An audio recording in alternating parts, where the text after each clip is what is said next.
Hey guys, it's Penguin here, and welcome back to another gold making video. In today's video, I'm just going to be sharing what exactly I'm doing to get ready for Dragonflight. So these are a few gold making and non-gold making things that I'm doing in order to kind of prep for the launch date of Dragonflight, which will be hopefully sometime later this year, or, if it gets pushed back, early 2023. But hopefully you guys can take away 1 or 2 points from this video. Full disclaimer, this is not a tutorial as in you should go and exactly do these few things. This is just what I am doing on my personal account, and maybe you'll, like a few things that I'm doing, or maybe you won't. But this can at least get you in the mindset of planning and all of that. Feel free to let me know if there's anything that you're doing in particular that might be useful to myself. And of course, feel free to let me know if you want any more elaborate explanations of exactly what I'm doing. I'm more than happy in making a video dedicated to a specific topic. But here we go.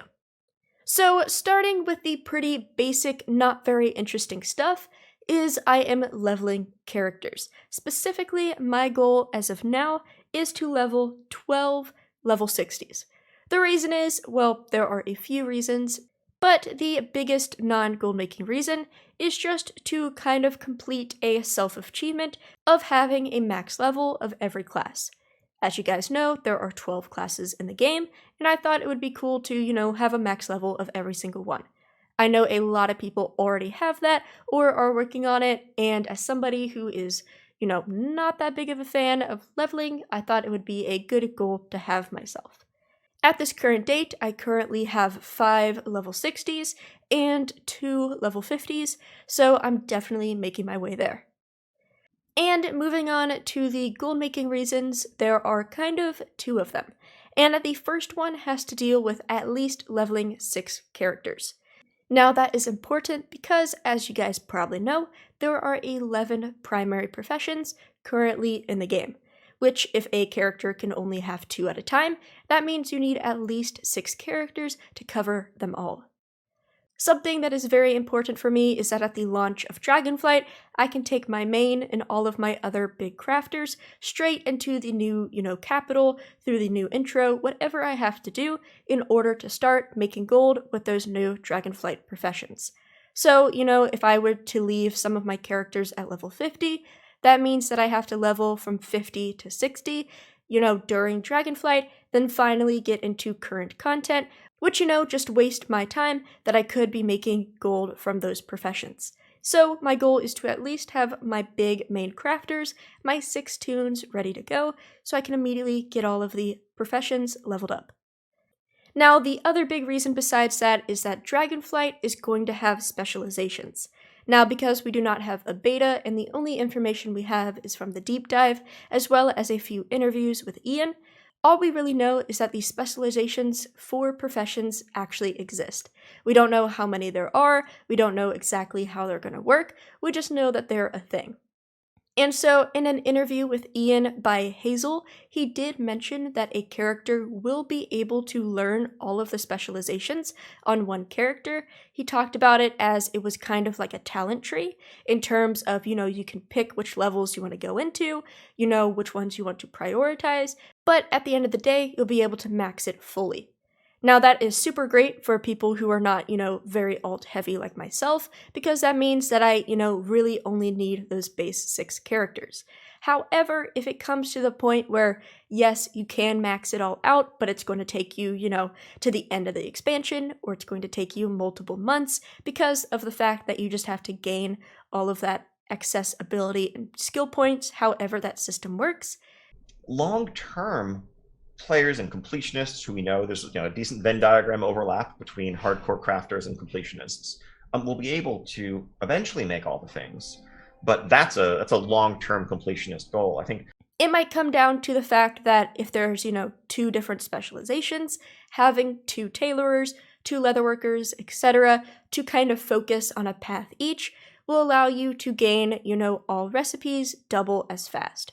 Having those 12 characters not only completes the kind of personal goal of mine of having all classes played and maxed out, it also allows me to have a little bit of wiggle room.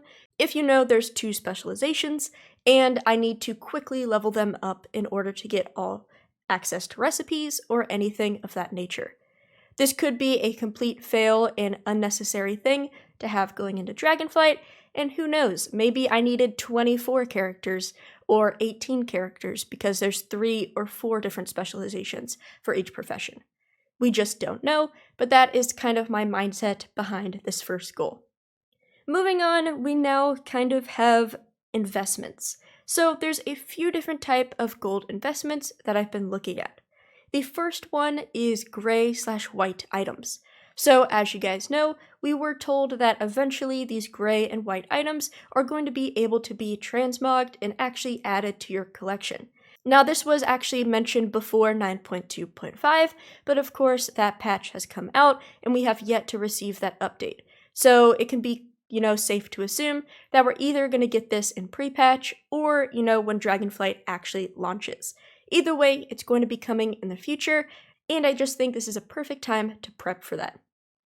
So what I've been doing is I've created a bank toon that has, a guild bank, a personal bank, bags, all of that, and they are storing 2 to 5 of each copy of a ton of nice vendor white items. For example, the weapon and armor smith inside of the Blood Elf starting zone that has very Blood Elf specific type of white items. I have, a few copies of those saved up, posted on the auction house. If I get quick sales now, that's awesome. If I don't, I'm ready for whenever that update hits. So I'm going around into these different vendors in different cities, different locations, just, building a stock. So when the time comes, I can just go to my bank, post them on the auction house, and I don't have to worry about traveling, a ton of different areas to get to them. As I'm also not a farmer, I'm not really doing any certain farms in order to get any of these big, super expensive items, but I am checking the auction house to see if there's any items that were accidentally posted for a pretty cheap price that might go up in the future. Now, I'm not going to get very specific about which items in this video that I am stockpiling because the fact that this is not, meant to be a white/gray item stockpiling tutorial, but if that is something that you'd like to see, definitely let me know and I'll make it a future video. But that is one of the kind of bigger investments, and when I say, bigger investment, I think that just means in the amount of stock. All of these vendor items are like less than a gold a piece, maybe 3 gold or 5 gold at max, so it's really not a huge gold investment at all, mostly just time. Then the second gold investment, now this one is less time and actually more of like a gold investment, and this is the archetype pets. If you guys don't know, there is the protoform synthesis. I apologize if that's not the correct name, but they have that system in 9.2 that allows you to take those different lattices and create a different amount of battle pets. Personally, I have never actually attempted to craft the battle pets myself because it seems like a lot of work trying to gather those materials, buying or farming for those lattices, or whatever it is, whether it's a mount or companion, it just seems like a lot of work. So I thought to myself, this might be a good investment. Now I of course don't know if this is going to work, who knows, maybe nobody's going to be interested in these pets in the future, maybe it's a lot easier than I've expected as I've never actually attempted to craft them myself, but I'm kind of thinking of them kind of like, expedition gear from BFA. For example, Island expedition gear in BFA was very, very cheap because everybody was doing islands as it was current content. Then Shadowlands came along, people still wanted those transmog pieces for their unique appearances, and then it was no longer current content, so the stock got very limited. Pieces that were selling for literally 500 gold, a few months later were selling for 50,000 gold. So I don't expect pets to rise so much in price, but, people are not going to be hanging out in ZM. People are not going to be hanging out, farming those materials. If they do want to farm those materials, it's not going to be super convenient. And so I'm hoping that those pets, might go up in value. Also with this, I'm really taking advantage of my full pop servers. I currently sell pets on about 6 different servers, and most of them are very full pops. Illidan, Area 52, stuff like that. So I'm definitely taking the advantage of having gold on those servers to pick up the very, very cheap archetypes. For example, on my main server, which is a medium pop, some of these archetypes go for 40,000 gold, and I can find them for like 8,000 gold on Area 52.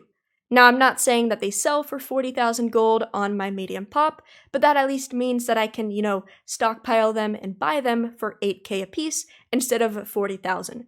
It just saves me a lot of gold, and who knows, maybe the pet only goes up to 15k in Dragonflight. That's at least still, 6 to 7k profit, and I'm not, overspending for like 40,000.